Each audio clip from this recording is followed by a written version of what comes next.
Bianca, how are you? I'm good. How are you going? I'm very good. It's good to see you in blue or purple. Yes. It's to Very I match. official. accidentally match. It's I to don't ma- mean to, but it's to match the background. Yeah, the whether you background. start and it finish. I mean, what's going on? Maybe I could disappear. That would be good. That's right. Yeah, Can't see me. you just camouflage in the background. How are you, my friend? Yeah, good. I had a filthy cold all week, so I sound like I don't know, some weirdo. But that's all right. Being for first ride this morning, I had no legs. So I just kept riding. You'd be so proud of me. I wanted to turn around after 5K and I rode 60K. So all good. Nice. Very good. Resilience. Yeah, it's me. Be Yeah. kind to yourself. Yes. Okay, we have here the coach. Paul, good morning. Paul is back. Finally, Jesus, looked like ages. He was on a forever ending holiday. Jesus Christ, Paul. There was a point that I sent him a message. I said, "Are you coming back?"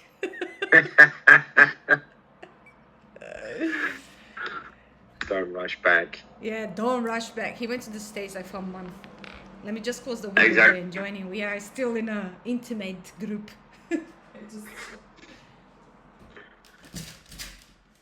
Oh, was it pleasure? Work and pleasure? What was the US for? No, it was only pleasure. It was only pleasure. So we were with the family and we did a tour. So it was really, really nice. Nice. Yeah, perfect. So have you all been? I'm on holiday now. You are. But I Yeah, always make people that's- work, Paul. I am a very strict. Exactly. I had a decision, Paul, upset my wife or upset Renata, and here I am. Yeah, exactly. And I think you made the wise decision. It's a survival instinct. That's what it is. Good morning, afternoon. Corey is new here. Jackson. Nadia, good morning. Afternoon. I am Good afternoon. Good afternoon. Good afternoon. Good afternoon, Sean. Where is Sean? Let me see his video. Good afternoon, Sean. So good to have you here. How are we? Oh my God, that's awesome. Matteo was not able to join the link. I don't know. It's because we shared the same stuff in Microsoft Teams, so maybe there was an issue there. But I am with the recordings. Here it is. He was able to join. Matteo as well. Sabine. Let me see here the chat.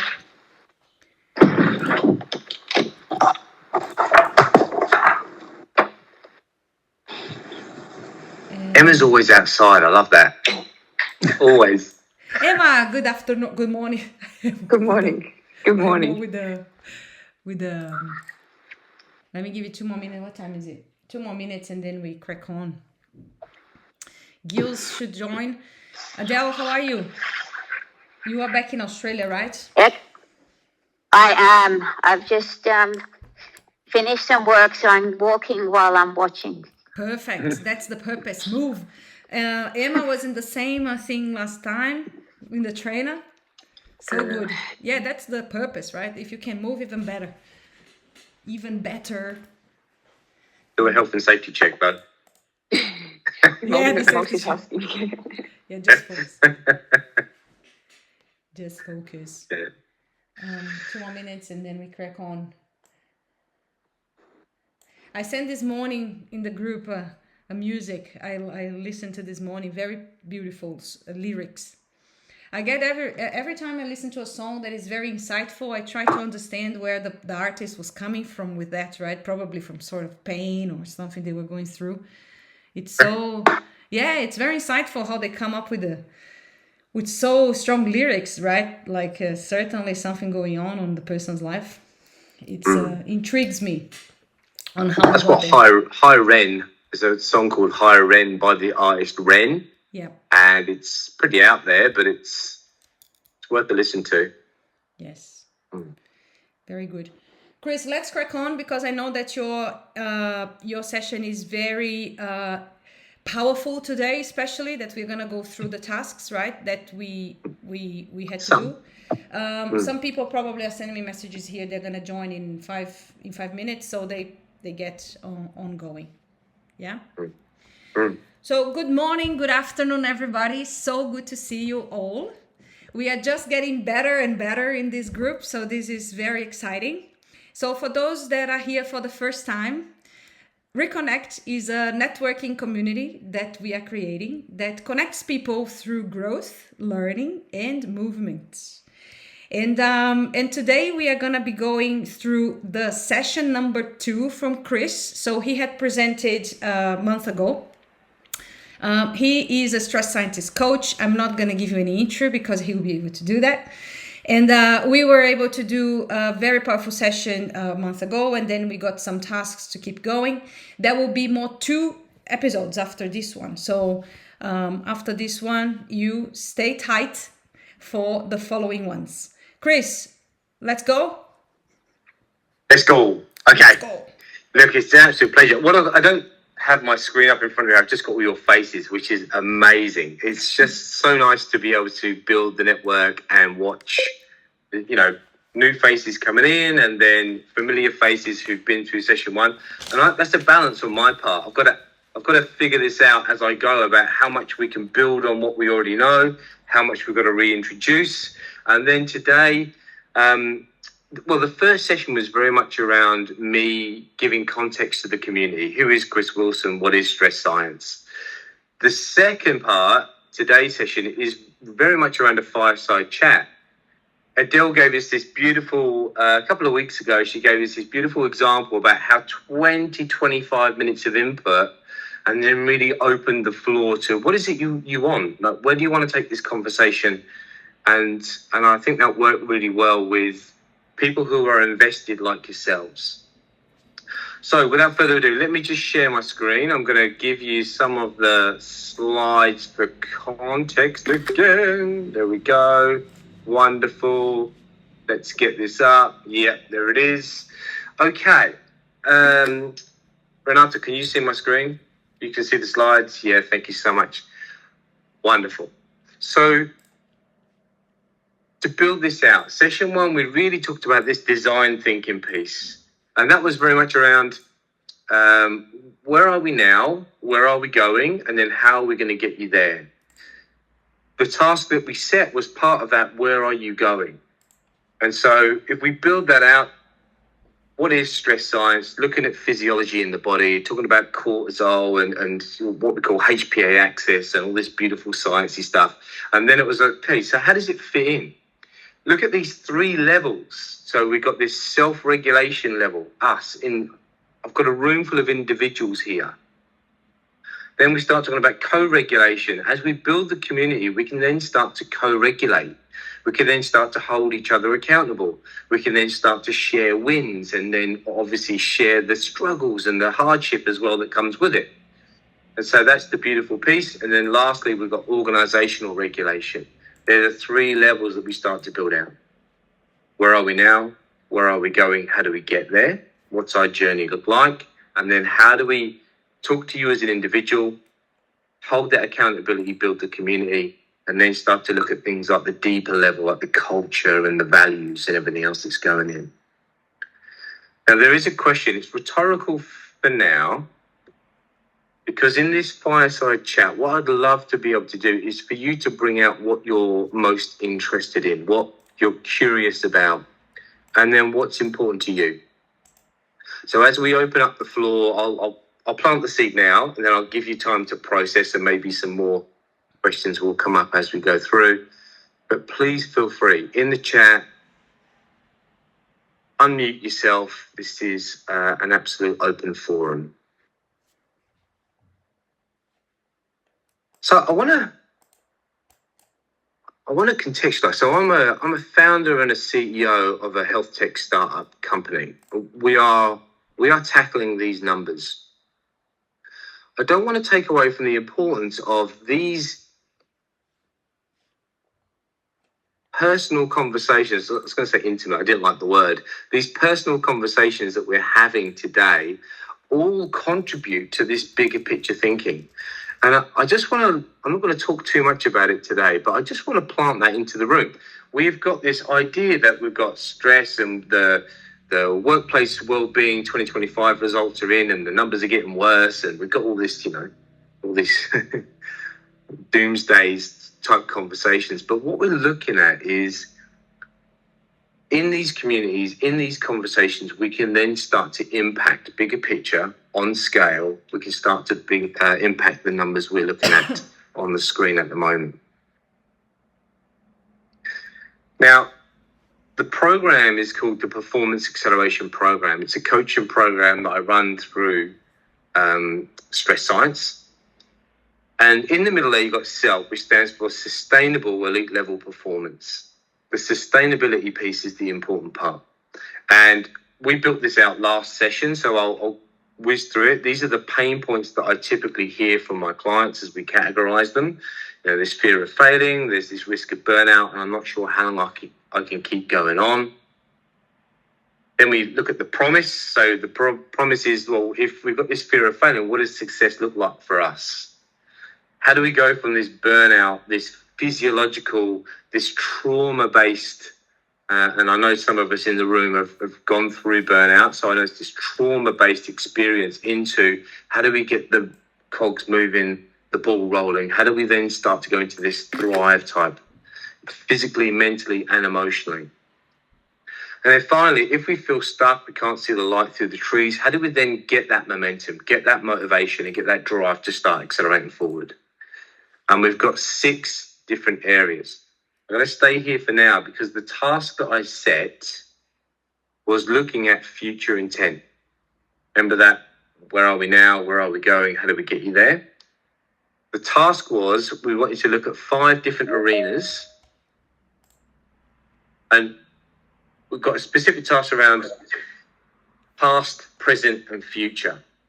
And that's what this first session is about, this number 1, this future intent. Then we talk about the physiology of focus. CAR stands for cortisol awakening response. Physical resilience, bang for buck, ROI is much better than just mental resilience. I couldn't stay last week. I'm so absolutely gutted, but I'm sure the resilience session last week was fantastic. Grit, determination, pushing through. I'm so looking forward to speaking to Manu and the likes for the up and coming sessions. That's amazing stories. And then we've got capability, capacity, and finally this roadmap. Future intent is our focus. Now, I use this image, it's a beautiful image. I use this as a bit of an anchor for me to remind myself that in these conversations, in these communities, we need that psychological safety, of course. We're building lighthouses, we're building beautiful people. I'm sure Renata's got her own filtering system to make sure that only amazing people come in, of course. And as we go through some of the work that people have shared, just remind ourselves that we are here to support, not judge. And so as we go through, there's also one other interesting part that comes up a lot for me, and that is post-sharing guilt. Post-sharing guilt. In the moment, it's good to share. We start to share our stories. We start to involve ourselves. Afterwards, we can then start to get a little bit cautious around, did I overshare? What will people think? Should I have said that?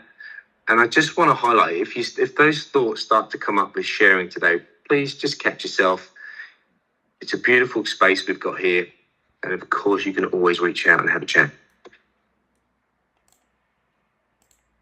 So the task was take an arena, one of the 5 arenas, think about who was your influencer, what were their values and their behaviors in the past that would have influenced your understanding of, let's say, finance or health or career. And then in the middle, you go to now. And then we go to, all right, let's look to this, 12 to 18 months in the future. What does it look like? What are we aiming for here? And I can share, I've asked permission to share one of them. Alex, I've reached out to yourself. If you don't want me to share, it's in the chat, by the way. It's in the community group. Alex. Sorry, I only realized you left a voice message for me 5 minutes before this call, so I'm totally fine for you to do whatever you want to. All right. Thank you, sir. You've got the power here, so please. The first one I want to share, though, is Emma. Not Emma. I'm not sharing Emma. I'm sharing Emma's work. And I love this. We're not going to break it apart and do a live session of, discussing Emma's future intent. But as we start to go through this, there's a piece in there that we can start to pull out, such as, I love your positioning. Emma, where are you? You're not on the front of my screen here. I can't see your face, but I love how you're positioning in the mind. We've got back of mind, middle of mind, and then front of mind. And you're almost prioritizing the importance of where you're positioning, whether it's the health, the personal development, the finance, whether it's the topic, whether it's the situation. I love how you're checking in with yourself and you're almost prioritizing and positioning in the brain. I love that. I love it. What we start to look at with Emma's, though, is that she's put all 5 arenas in the center. And I love handwritten. It's beautiful. Because I understand that you probably sat down somewhere and mapped it out and written it all out, maybe with a wine or a cup of tea or a coffee. Excellent. But we can start to see that left-hand side is the past. Okay, so what was the family like? What was the experience like? What sort of behaviours and values was I exposed to, or did I? And we are reflecting, by the way. And the important part here is that the past section is not to judge whether our parents or our role models are good or bad. It's actually what we call a pre-frame. As I start to think back to childhood, I start to get an emotional response, whatever that might be for you. That's the important piece. So in that past, we get this reflective. We are looking at it from a different lens, because what actually happened when I was 7 to 9 years old versus my view of that now at the age of 47, it would be blurred, it will be a bit skewed, I know that. But the reflection piece in the past is key. And then we go now, right? So what's going on for us? We've got this shifting of thoughts. We've got this nurturing phase rather than a growth phase. There's a beautiful, powerful piece in there. We can see the language that Emma is using. And then as we go on to the right-hand side, we're future pacing. And you're looking at things like the comfort, the legacy, the enjoyment. These are all powerful words. I've said to Emma in the chat, and I'll say it here, what would be really beautiful, if you were my client, I could use this now to start coaching conversations. But for us and Emma, what I'd say is go away now and build out, prioritize your top. So there's 5 there. Prioritize your number 1, whatever is most important to you right now: health, personal development, finance, career, relationships, and really build that out, because that future piece is the bit that we're going to be aiming for. Emma, whilst it's here, I'm going to allow you, if you like, you can unmute. Have you got any commentary? How did you find this experience of finishing the task? Yeah, no. So I did it yesterday afternoon. You're right, I was sitting out in the sun.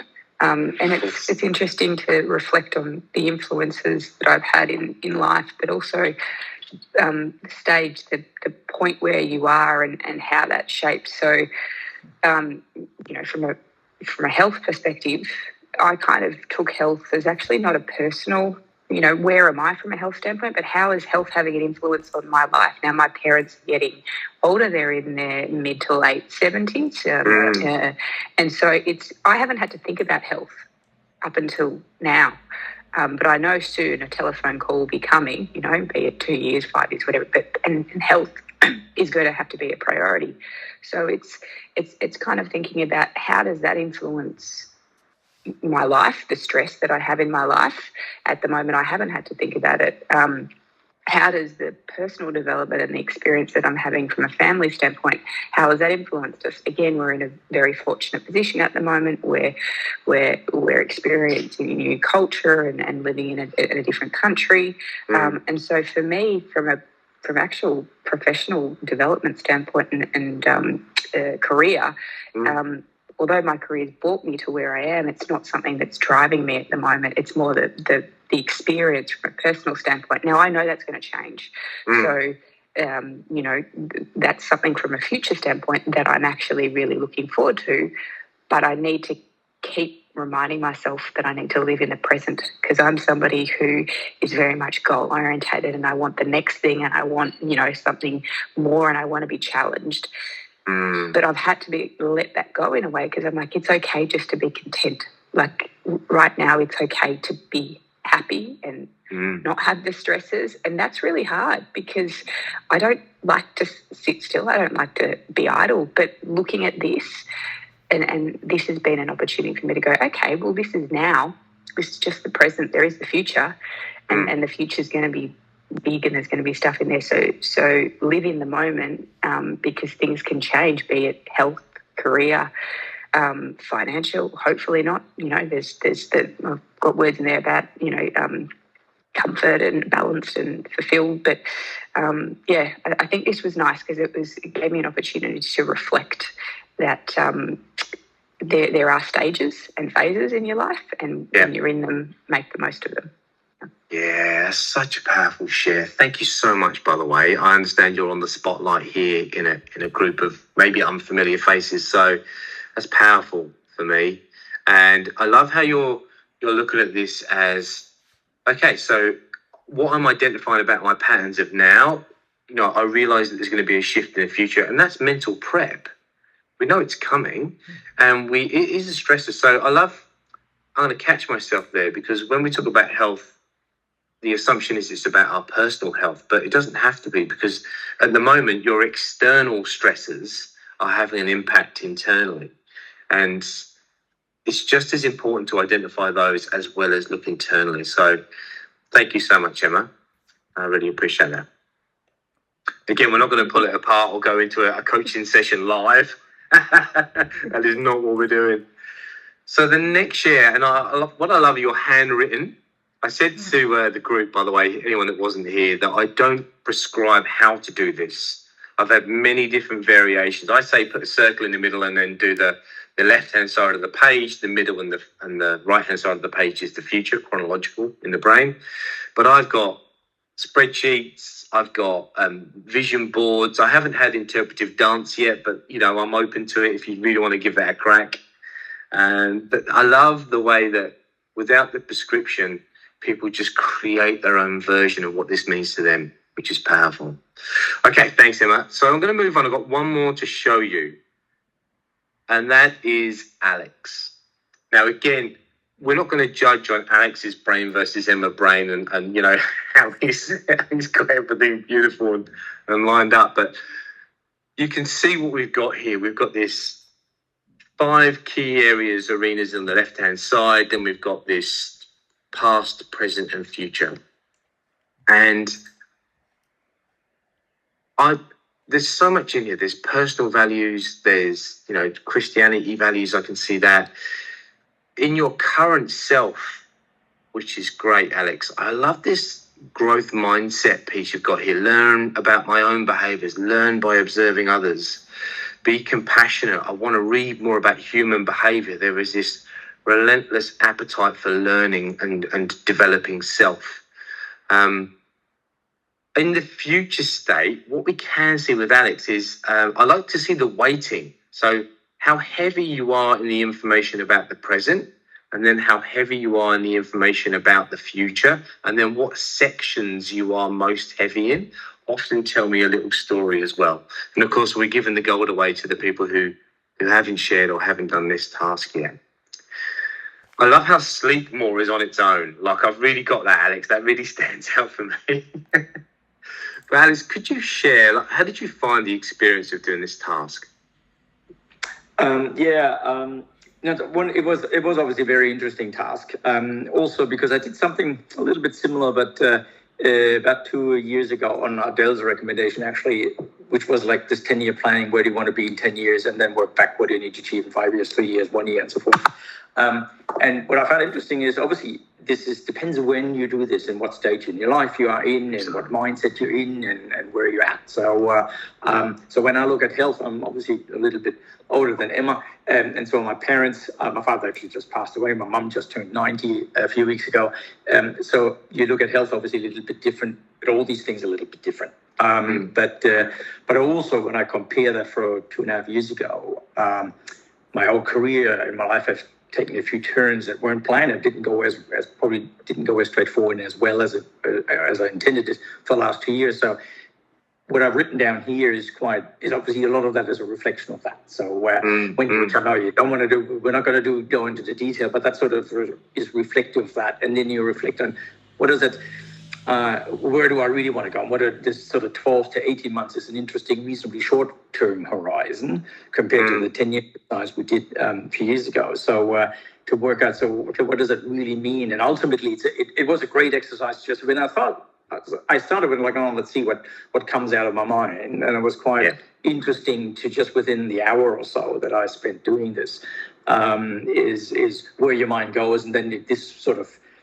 realization and manifestation, okay, this is actually what you really need to do. Hence why the sleep more is the simple one, because I know that's the one thing I'm not doing. I could lose more weight and all that sort of jazz. There's all kinds of other things I could write into health, but I know in reality, if I would sleep more, all the other things will fall into place much easier, And so that's sort of, for me, that was like some things were very clarifying just by sitting down and doing this for 45 or 60 minutes. So I think it's a worthwhile exercise.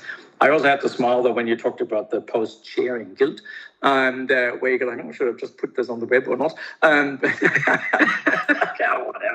And lo and behold, there's a message from you that you want to use it. But anyway, that's one of the things I've probably learned over the years to be.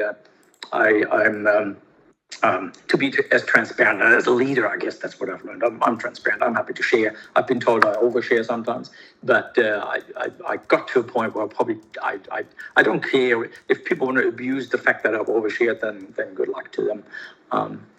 So if for those who haven't done this exercise, I think it's a very worthwhile doing this exercise just to clarify in your own mind where you're at and where you want to go.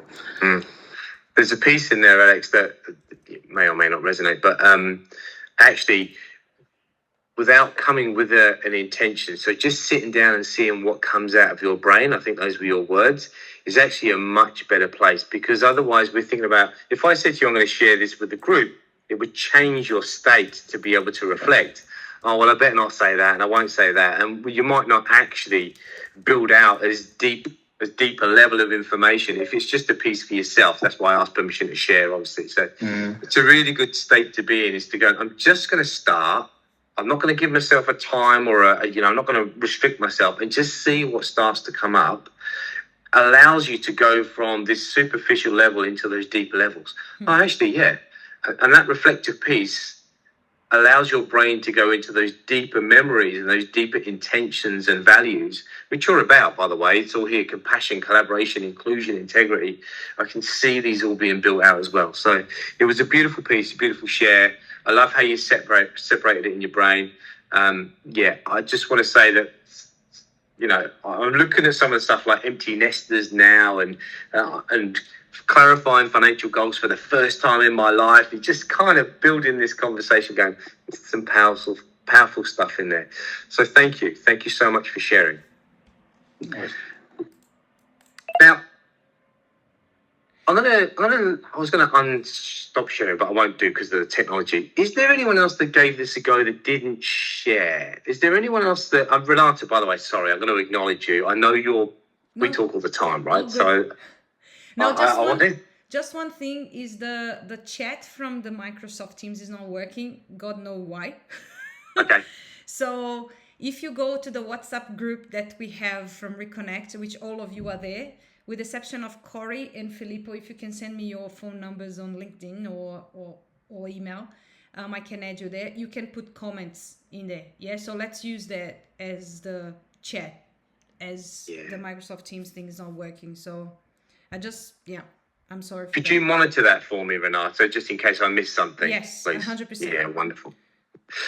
So into the group, just unmute yourself. If anyone gave this task a go, I'd love for you to share, how you found it, were there any barriers, sticky points, or what you discovered during this process. Was there anyone else that gave this a go? Pascal did, by the way, but Pascal's not here today. Yeah. Anyone else? Well, I can share something if you want. Please do. I'll take the lead. One of the things that I love about doing this type of exercise, which I don't do as often, so when I stop to do it is very good, is actually the chance to zoom out. Because in my case, I think I get sometimes very stuck into what is happening in the right now.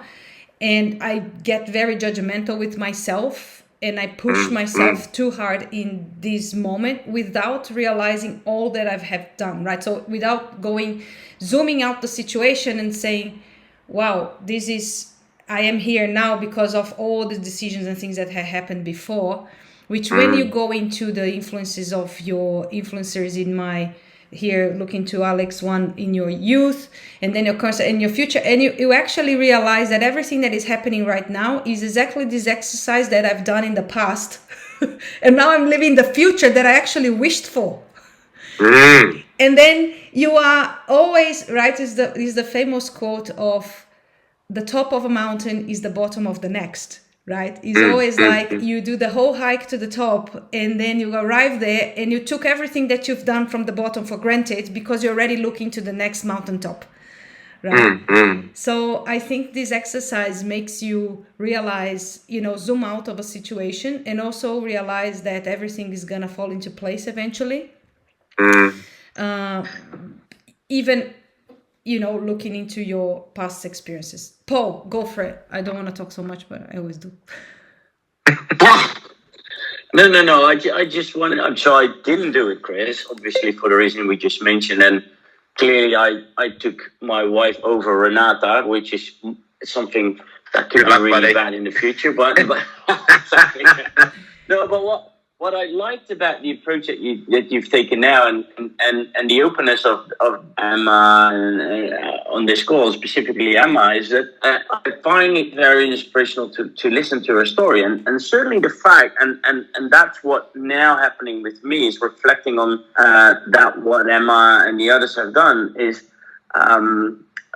What I liked about what Emma says and what's kind of hidden in this exercise is that you have to look at the future and you have to measure yourself against where do you want to be in the future. And that implies that you need to progress and you need to develop and you need to take a next step. But what I like about what Emma said, I'm focusing on the present, and I might not have been where I am today or where I want to be in a couple of years' time, but there's so much happening around me, or there's potentially stuff happening around me that I want to first ground myself today, be able to cope with that before I take the next step for myself. And that's something that I'm really taking away from the discussion and what I'm really taking away, because there's an implied drive in all of us on this call to be better, to move, to be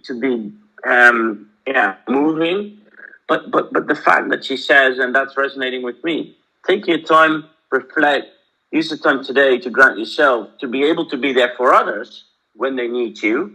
I just wanted to raise that, and thanks for the openness on this call and the discussion, but that's something I'm taking away today. That's beautiful. I love that. Paul, sometimes in my work, sometimes I'm called in, it's a bit late. So people have been struggling for a long time. And part of my work is to get them to stop. Sometimes, depends on where the person is in their cycle and how long they've been, let's say, struggling or pushing through. Sometimes my job is to just let them catch their breath, stop doing the big sessions and start going for little walks and just what we call down regulation tasks, slowing the brain down and reflecting on the now, because we're so busy future pacing, and it's the carrot that we never catch. And so this stressful piece is that no matter how fast I run, Chris, I can never catch the carrot. Yeah. Correct. And that's an internal conversation. So sometimes we just got to get rid of that carrot. Maybe that carrot's not the best thing we need right now. So to Emma's share, Alex's, and your reflection, it's powerful stuff. I fully appreciate what you're saying. Thank you. Thank you.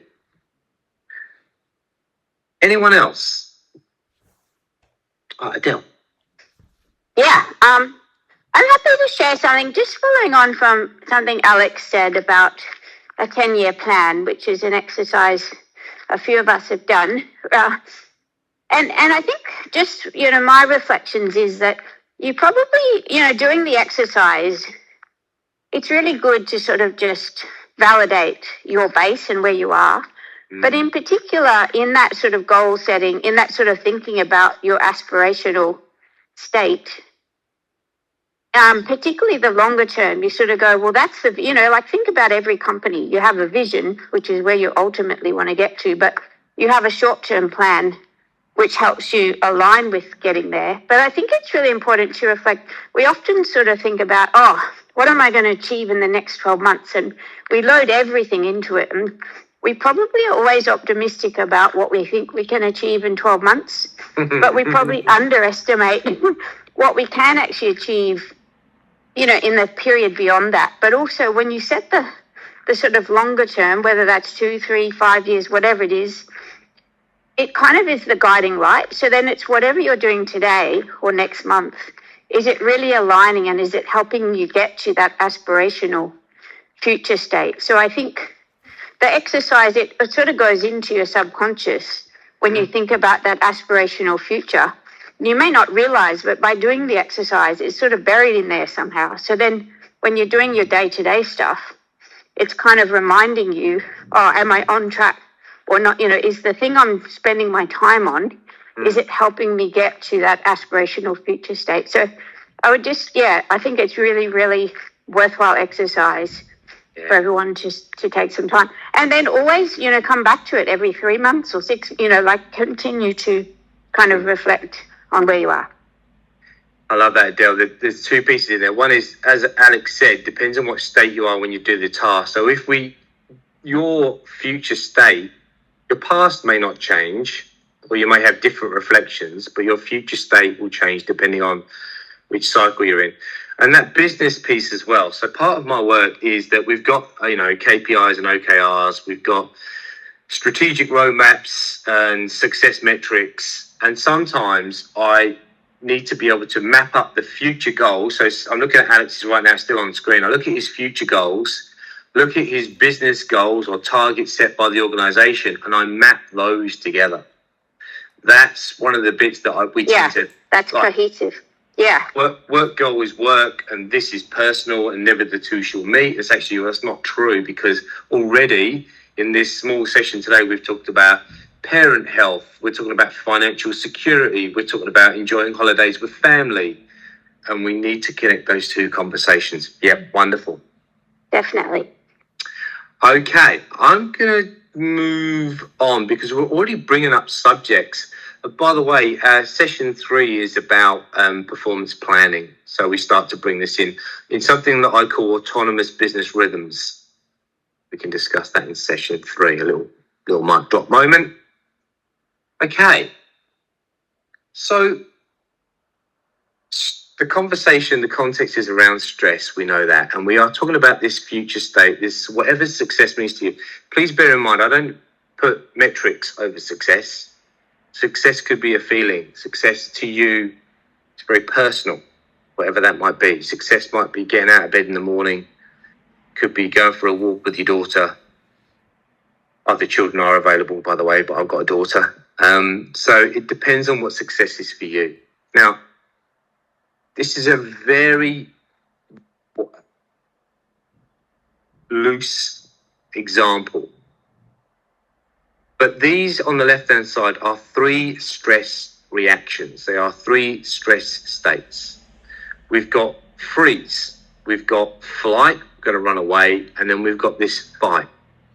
Fight or flight, we know. Freeze is when we're petrified. We become so, our systems start to protect themselves and lock ourselves in.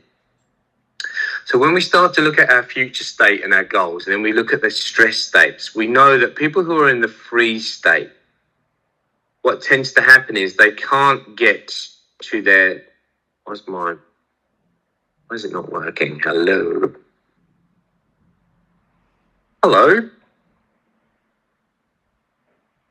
Ouch. Why is my visual not coming up? Okay, so what we got here is that in the freeze state, We know that if you're in that stress state, you actually start to see this drop off coming over time. We see this dropping down. We don't actually meet our success metrics. The people who go into the flight state, I love these people. They're very busy. They're always doing stuff, but because they're flipping and changing and, changing their focus, and they got this shiny object syndrome piece, what we see is that they get movement towards their success. They go up and down, up and down. But if we drew a line through that, they would actually stay where they are. They're not climbing the ladder. If we've got the ability to fight, now we're not talking about putting our hands up and clenching our fists. We're talking about fighting for something. Maybe it's a feeling. Maybe we're fighting to give ourselves some creative freedom. Maybe we're fighting for something to do with our values. But if we know that we adopt that type of stress response, we can actually start to climb that success ladder, that success metric, whatever that means to us. Now, in the first session, for those who didn't attend, we started to talk about what we call this transcendental moment. You can see by the work that we're doing and the conversations we're having, we're trying to get to these deeper levels. What's driving us? What's motivating us? What's valuable to us? Because that gives us something to strive and to push for. I use those words. I understand they're very masculine words about fighting and pulling and all the rest of it, but it's just something we believe in. It's very personal to us. It doesn't have to be how much money we earn, a title next to our name. It could be something very personal. I'm not sure why that's not working for me, which is so as a reminder, some of the deep work that we want you to go through, that Adele's leaned on and Paul shared with, if you could do that task, it helps us understand where we are going to get that transcendental moment from. This is the moment internally where we decide, do you know what? I'm going to make the change. It's going to have to be me. I write these things down on a piece of paper. I'm talking about myself here. I write these things down on this piece of paper. I have this beautiful intention behind what it is. It's going to look amazing. And then I come up with all the reasons why it wouldn't work. Now's not a good time. Maybe it won't work for my family dynamic. I come up with all these reasons why I don't buy in, I don't engage. And that is a deep internal conversation to have. It's great in a coaching environment. We can start to unlock and build out those transcendental moments. I want you to be able to do it internally with self, or at least with someone you trust. Maybe it's a partner, something like that. Those are the beautiful things. This transcendental moment can be many things for many people. Some people, it could be, I'm going to lose some weight. I'm going to sleep more. Sometimes it can be, do you know what? I've always wanted to do a triathlon, or it could be something that's sitting inside that future intent. And finally, you have to connect that internal conversation to actually doing it. Intention is one thing, action is another. And how do we shift? How do we build that bridge between what you want and then how you're going to get there? And that is your relationship to that, to the stress, to the avoidance, to the internal conversations that you have. Here's one way. So I don't know, you're picking up I love this group because you're picking up the little signals that we're putting down. One is that by sharing, what you're doing is you're building your model of learning. This is what I've done. This is what I experienced. This is what I found out. This is what I imagine will happen. This is a scaffolding technique we use in education and in coaching. And so what we're doing is we're building up this model of learning. And then by sharing, we're teaching others. That way we get accountability and ownership. The next part, the hardest part for most of us, is we have to take away the doubt. It's not going to work. Now's not a good time. What if it goes wrong? Maybe I'm not the right person for this. These are all the brain's beautiful little tapestries they've got about talking us out, talking us off the ledge. Don't take the step. It's safe here. Why would you get into that uncomfortable area over there when it's safe here? The brain is very good at that. We have to override that. And then finally, what we can do is, like the steps we've taken today, the conversations that we're having now, we can take these small actionable steps. It doesn't have to be big, life-changing. Absolutely not. Putting your trainers on and walking out the door, that's a significant step. Having a conversation with someone, that is also a significant step. Little powerful little actions that we can take. I'll say it again. Intention is one thing. Action is another. It's action that we want to be able to move the dial, to move forward.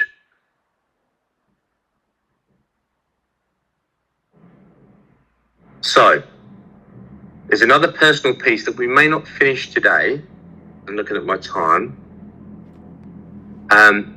But if you could write this down or get your notes down for this, you can start it now, absolutely. But this is the next step for us. Because what we've got here is we've got stress zones. We are, for those who weren't here last session, I'm no way going to say you shouldn't be stressed. In fact, I'm going to say the opposite. We love it. It's a brilliant response in the body, and it's probably got us to where we are now. What we do have, though, is we have this beautiful little ability to be stressed and then recover. Now, down there in that healthy zone, some people call it comfort zone, many different names for this area. What happens, though, is I don't get any stretch here. Very comfortable. The brain loves it in this space. If I then start to look at the EWS, these are what we call your early warning signs. How do you know, because they're very personal, that you're getting negatively stressed? Now, I want you to go into that zone, but I also want you to give yourself enough time to be able to come back down into the healthy zone. What happens if we, like fitness, I mean, we're all here because, we love running and cycling and doing mad stuff. Some of us do anyway.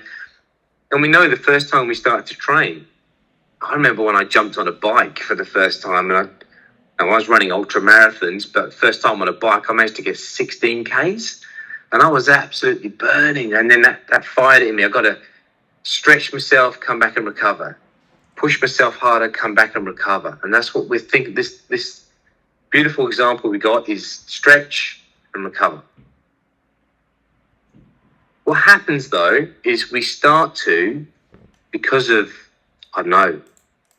expectation, demand, all these things that come in to us, our own perception of where we think we should be. Remember that carrot that's always sitting a little bit just out of reach in front of us? We start to ignore the early warning signs, and we start to push on through. Chris, just keep going no matter what. And as we ignore those early warning signs, we can see that the physiology is starting to get pushed, the mental and emotional capacity is starting to get pushed, and then we start to get into zones where we keep building stress. It keeps accumulating, and eventually we end up in that overwhelmed state. Of course, we know what happens if we keep pushing and pushing and pushing. So, I want you to categorize it: physical, mental, and emotional. Physical, mental, and emotional. And I want you to start to list what are your physical, mental, and emotional early warning signs that tells you, and maybe those people close to you, that you're starting to get negatively stressed. Now, we're not going to build out that comprehensive list here in the next few minutes, but I'm going to give you just a couple of minutes to reflect. How do you know? But for context in this conversation, if you start to think about things like, I've got ulcers, or sometimes I get colds, that's a chronic load. In my world, that's too late. We should have been getting hold of those early warning signs a lot quicker. So how do you know? What physical signs tell you that you're getting negatively stressed? Okay, I can't see the chat. So if you want to unmute yourself and come in, could you start to share maybe one or two signs that you know about yourself that you're getting negatively stressed? Who's going to start us off? I can. Renata biting nails. Have you got any nails left? I do. Yeah. Oh, yeah, please. There you go.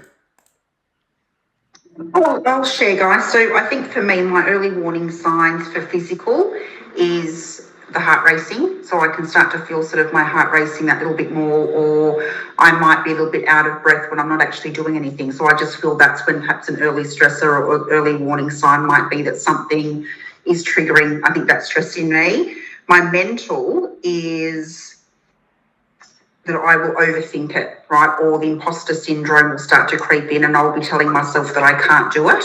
Yeah. And then my emotional is, instead of getting angry, I look at that initial emotion, or that first emotion, that primary emotion of sadness. So I'll dip into being sad. Yeah. And then if I don't manage it, it'll turn into anger. Yeah, you reflect back into pushback. Yeah, okay. Wonderful shares, Nadia. The breathing thing is, well, you didn't say breathing, you said heart rate. But you often feel that heart rate rises. We talk about positioning. So breathing from here, you feel the heart rate up here or sometimes in the throat. And it almost feels like it's boiling up. And my image in my head is it's boiling up. Yeah, okay. That's a powerful, if you can stop and just catch and listen to the internal conversation, you can catch that early. Yeah, brilliant. Thank you. Great share. Anyone else?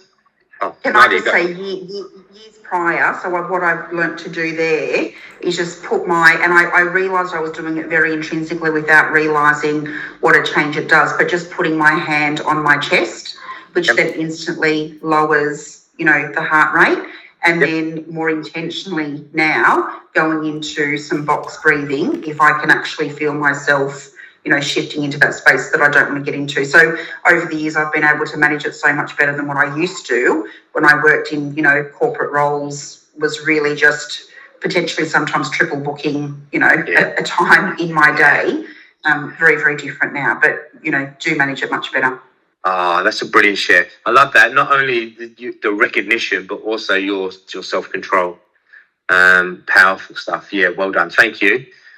I've got to see a few names up there. Is that Jackson? JB? Yeah, that's me. I can't see your face, but nice to meet you. Sorry, I'll put my video on. There we go. Brilliant. I wanted to share just one on the mental side, I think, because I'm a fairly relaxed person and haven't been in the same sort of stressful work positions that I think most of you present have been. But just recently, I think I found that when I do feel a little bit more stressed mentally, I'm never back, if that makes sense. So when I'm at home, for example, with the family, I'm not there. I'm spaced out. I'm somewhere else, and that frustrates my family no end because I'm not listening properly. I'm not here. I'm not in the presence. I'm thinking about other stuff. And that, that's where we often talk about, well, work's at work and home's at home. And then when that toll, because there's a debt that we owe. When we accumulate that stress, then that debt is still sitting there unless we start to what we call downregulate or draw back. So I'm not trying to, by the way, this isn't a coaching session live. I'm cautious about that. Jackson, do you create space between, work and home? About 350 kilometres of it.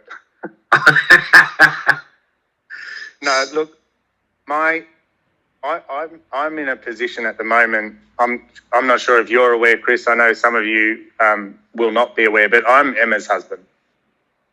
So for most of the last 15, 20 years, I've taken a backseat professionally because Emma's been going so well.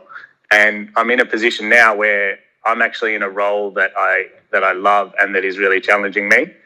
But it is 350 kilometres north of where we're living. So I go up there a few days a week. I come back here for the weekend. So there is a physical space, definitely.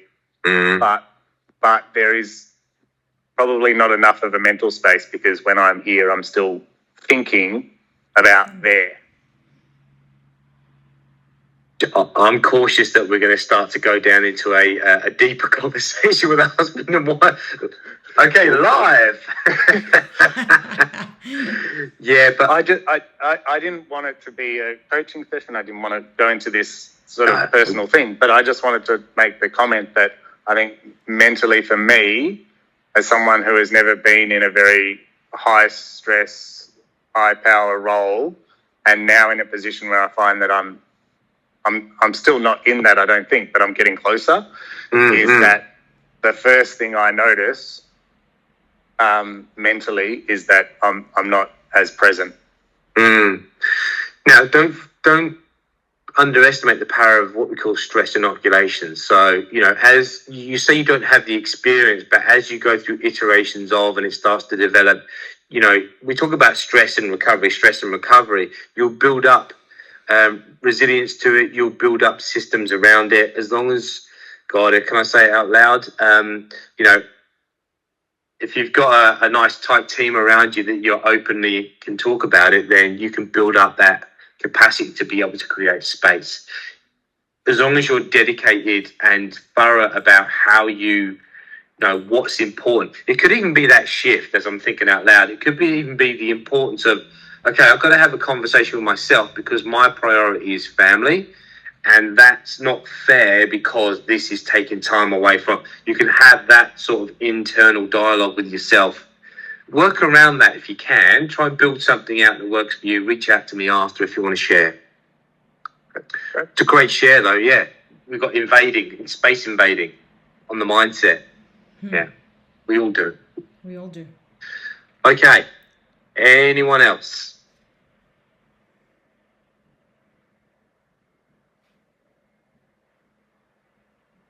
Maybe I go very quickly, Chris, because I want to join as well. I think sometimes happens that maybe a situation that was very stressful happened, maybe a conversation or something, and then there is a post situation that creates stress. So, or the monkey mind, the looping into your mind and constantly repeating the conversation and so it could be also stress that is not so much into the moment, but also a snowball after the moment, I guess. That makes sense. So yeah, absolutely. Yeah. One as well. And I think for me, the lesson in the years is you can't avoid the stress. Stress is always going to be there. You can manage it. You can train. It's a bit like a fitness, right? You can get better at managing it. But our brain is a 2 million years old device, right? As they say. So can't be eliminated completely, right? So, yeah, Matteo, we know each other well, and so if this was a physical training program, if you done the same thing for your mind, what is your intention behind the conversations? Why are you getting angry at these conversations? What are you not resolving in these conversations that needs to be said, and why is that stress, that frustration, that pain, whatever it might be, why is that continuing on? Why is it resonating? What's unresolved? That would be a powerful self-reflection piece for you. That's right. Thank you. Emma. I've just got a quick question. I'm just wondering, with your experience, Chris, have you found that stress and the way people deal with stress is drastically different between men and women? Oh, we've gone down the gender route. Yeah. Yes. The physiological response isn't different. But no. But the interpretation of the events are different. Now, what we've got is men and women are very similar in 90% of the ways. We still get the same stress response, a rising cortisol, adrenal response, HPA axis. It still impacts the brain the same way, but it's the thought process and the interpretation that tends to change and be the differences between men and women. Then there is an empowerment piece in there. There is an autonomous or a control conversation in there as well. So it depends on relationships around them. So the answer to your question is there a difference? Yes. Also, it depends on, let's take just one gender, such as female. It depends on your position, status, financial security. That also impacts on the way in which we interact with stress. And even the, what am I trying to say there? The amount of stress.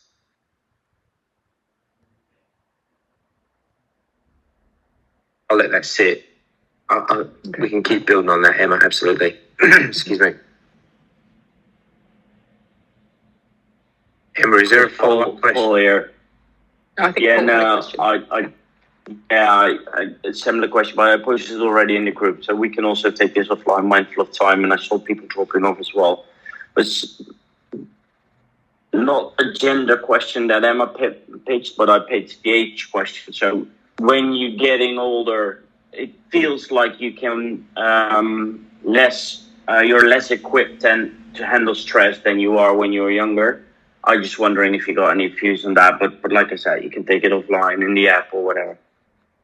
Yeah, absolutely. So, well, age means we're wiser, but depends on what age you're talking about, because we know that after a certain time, our immortality disappears and vulnerability really starts to take place.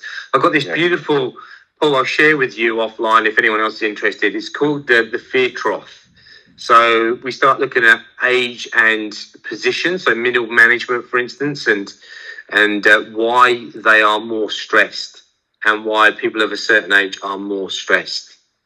We can certainly talk about very that. Interesting. If you are able to share or maybe pick up next time. Absolutely. I'll leave that to you, but thank you. Sure. Now, this is the last slide for me, and I realise it's time. So please, I know some of us have got to start our day, finish our days. This is purposely a complex. And when we start talking about how stress and, you know, is it different between male and female? Actually, it's very similar. It all goes through the same system. We've got different hormone balances. Excuse me, sticky throat. Different hormone distributions and availability balances in the body, which can then dictate how we interpret events. Then we've got this real centralized part of the brain, the hippocampus, the amygdala, the thalamus, and the hypothalamus. What I'm going to close with for ourselves is the hippocampus. It converts short-term memories. At the end of our day, when we go into our first and second phase of sleep, we are converting our memories of our day into our long-term memories. How we reflect on our day can directly impact our stress response tomorrow. I'll say that again. How we reflect on our day can directly impact our stress response tomorrow. It can build over time. If I ask my daughter how her day was at school, you know she's going to give me the 3 worst things that happened. That's natural for the brain to go to the negative. It's trying to calculate what will cause harm, what we need to avoid, you know, maybe what we can do differently next time. If we're going to do anything, by the time you get to the end of your day, do it with family, do it with yourself, reflect on your day, find the positives in your day. You will then convert those short-term memories of your day into long-term memories in the brain, can directly impact mood, emotion, and stress regulation. Simple. I do it with my daughter. We sit there and talk about our day. We don't always talk about the positives. Hey, the world's amazing, isn't it? Happy-go-lucky. No, we need to identify the negatives, but we also need to find the positives in our day, especially when we're in a high-stress situation. Folks, we've run out of time. Time is always against us. I've loved the format today. I've loved the honesty in the room. And I don't think we should underestimate the power of sharing. Self-regulation first. Co-regulation means that as a community, we're now sharing. And there's power in that. It helps us, supports us, and helps us build better support networks. So our next session is going to be talking about building out the performance plan, talking about our daily routines, our weekly routines, autonomous business rhythms. And I really hope to see you there. In the meantime, for me, it's just with absolute privilege that I get to spend time listening to your stories. And again, I look forward to speaking to you soon. Renata? Chris, thank you so much for another awesome session. The sharing is just amazing. It's just getting better. I think we see how safe we are in this space, so we can, share and that these sessions, I think, especially happening on a Friday in Australia, end of the day, in Europe in the beginning of the day, just help us to get this takeaway for a weekend, right? When hopefully we all have a break and can also reflect and talk about it. About all that inspired us on a Friday morning/afternoon. So thank you so much, Chris. That's super powerful. I made lots of notes. Unfortunately, the chat wasn't working. Our WhatsApp group here is pumping. Take a look after Chris on the messages. Okay. Yeah, I'll jump in. Yeah. What I'm gonna do is after this, I'll leave it for a bit. The only reason I don't leave the WhatsApp group open is because all of us are very busy, right? And then there is too many messages at the end of the day nobody reads. Reason why, if you haven't registered into the app, it's free. Just go there. Then when you have time, you go into that and you're gonna see exactly the stuff that we talked in these sessions. So things are more organized in there, and it's not so much noise writing so many messages on WhatsApp. Renata, sorry. On that note, everyone's here. If you go into that community group, I've dropped a link to a beautiful, it's only 1 minute and 37 seconds video. I'd just like you to watch that video. I'm doing it now with my hand. Sorry, so just go and watch that video and tell me what you think. Yeah, that's awesome.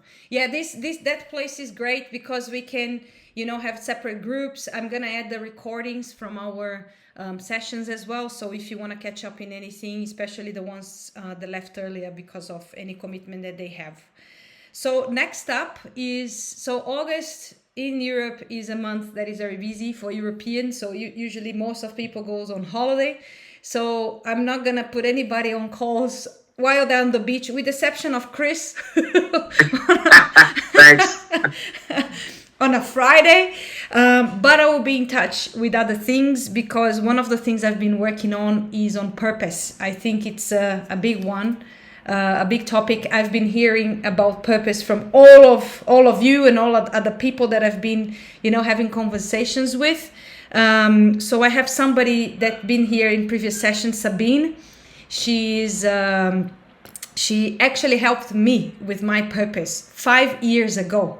So when I saw the stuff that we work together for now, it was like, wow, this works. So it would be very, before doing her sessions, we want to, put out there some questions to see where we are at, so we deliver like a powerful session for you. And to wrap it up, next month we're going to be in Spain. I can't wait for that. We're going to do a hike all together, as well as a meetup in Madrid. So if you are there in Australia, willing to come, escape from winter and wants to come to Europe, you're more than invited. Just let me know, and I let you know how everything's going to work. And we're going to have this weekend hiking with Chris, that is here with us, doing a very powerful session, together with Manu, that delivered the session last week on grit and resilience, which is going to be our how can I say, premium guide in the mountains, because nobody better than her to take us through Andorra. I'm looking forward to seeing you. Of course, if you can share the love with others and bring them on board here, that will be awesome. More the merrier. When we are aligned in values, in what we want, it's the best way to create a community. Have an awesome Friday, all of you, who is starting, who is finishing, and looking forward to the next one. Thanks, everyone. Thanks, Renata. Adios, amigos. Thank you. Ciao, ciao. Ciao, ciao. Thank you, Chris. Bye-bye. Bye-bye.